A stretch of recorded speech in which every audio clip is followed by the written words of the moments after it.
This is what is going on. Despite the efforts of the minister to beautify the city gate, to give Abuja that status that it deserves as the capital of Nigeria. Look at what is going on. The cattle grazers. Look at what is going on here. Today is the commissioning of the project, and the First Lady is due to be here at 6 p.m. And then earlier in the day, this is what is going on. Despite the fact that the minister has tried to barricade some places, some of the green areas, these guys still found their way to bring their business here. They don't care. And the owners of the business do not really care. What is important to them is the money they make. We are not against the business, but we are against the practice. Something needs to be done. Some persons say ranching is the solution. We need to do something about it because this does not augur well for us as a nation. Thank you. Now, for over the years, most Nigerians always believe that it is because they don't see the green area. There is no grass area. Like, there is no place now to graze. That is why they go trespassing people's property, entering people's farm to, feed their cattle. But that is just opposite of what you are thinking. For a normal Fulani man who is a pastoralist, wherever their cattle passes, it is a sign of dominion. It is a sign of dominion. It is a sign that, we are dominating here. We are conquering here. As far as you can roam your cattle around the territory belongs to you. This is the mentality of nomadic Fulani people. Okay, they are nomadic in nature. They move cattle from one place to the another. At a time, I remember the former governor of Kano State, this Ganduje, who was former APC chairman, he said the whole Fulani pastoralists that they call the herdsmen should come to Kano. Kano have enough green grass area that can feed all your cattle. So there is no need for moving, and there is no need to move from around the country. But guess what?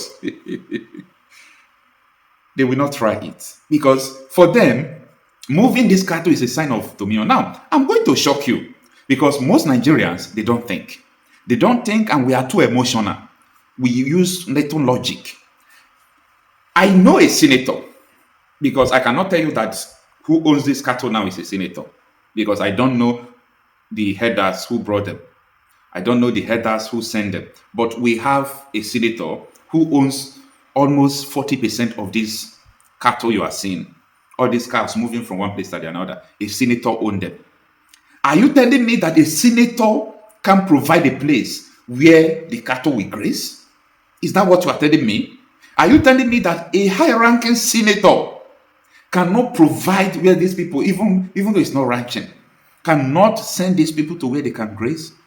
We have forest area, all those things, but coming into the metropolitan city, coming into urban Abuja, city center, federal capital territory, come and graze there. You people don't understand what is going on. See, you see the cattle, the cows you are seeing there. The owner is feeling so happy. You know what? We are dominating. The people, see, in Nigeria here, if you understand, when they tell you that Nigeria have different culture, Nigerians have different mentality as well. Very useless kind of mentalities. It is Nigeria, you will see it.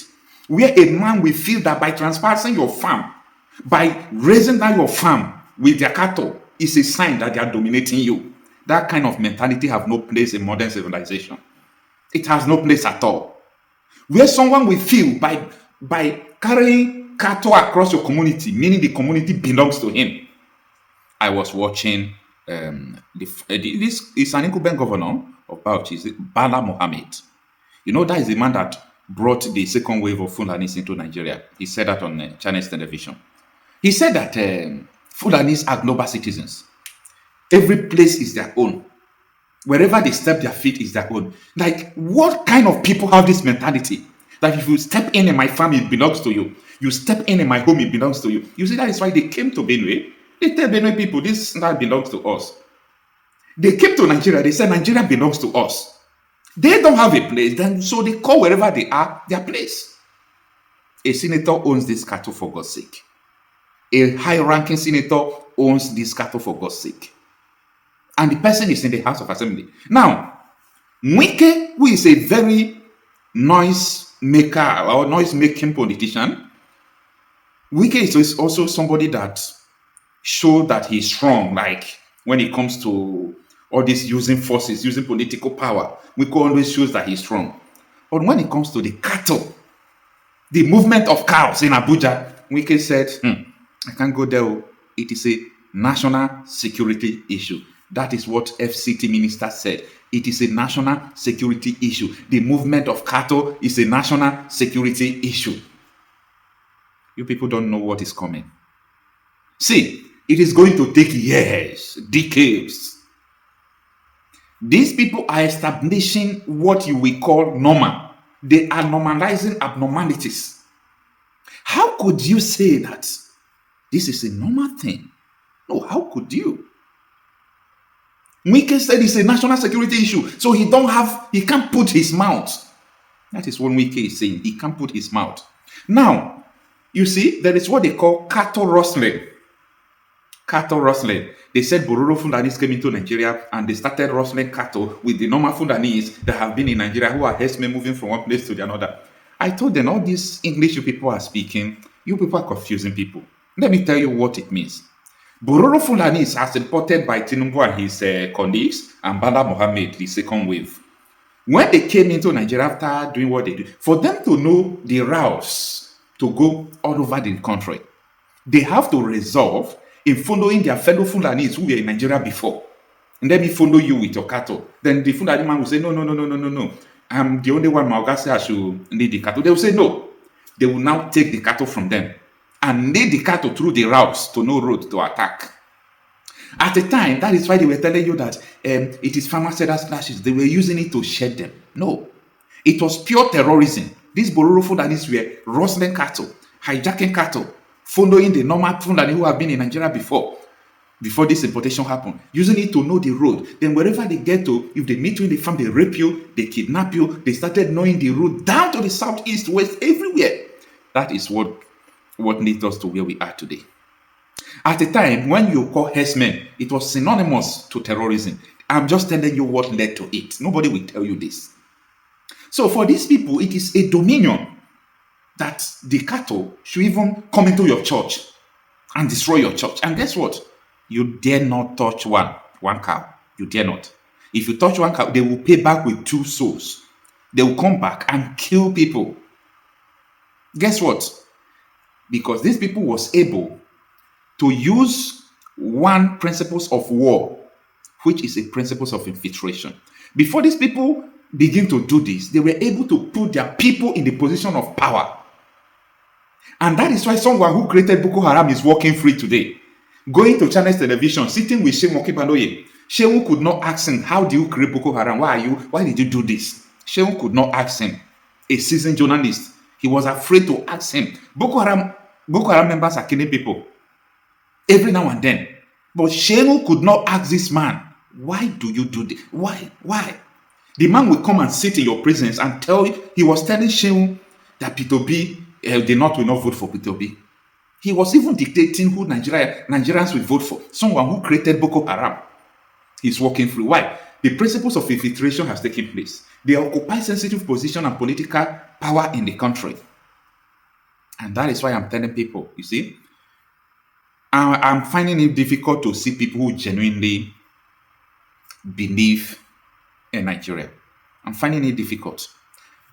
Go and play politics you want to play. All these people in political office, nobody believes in Nigeria. The Nigeria they believe is different too.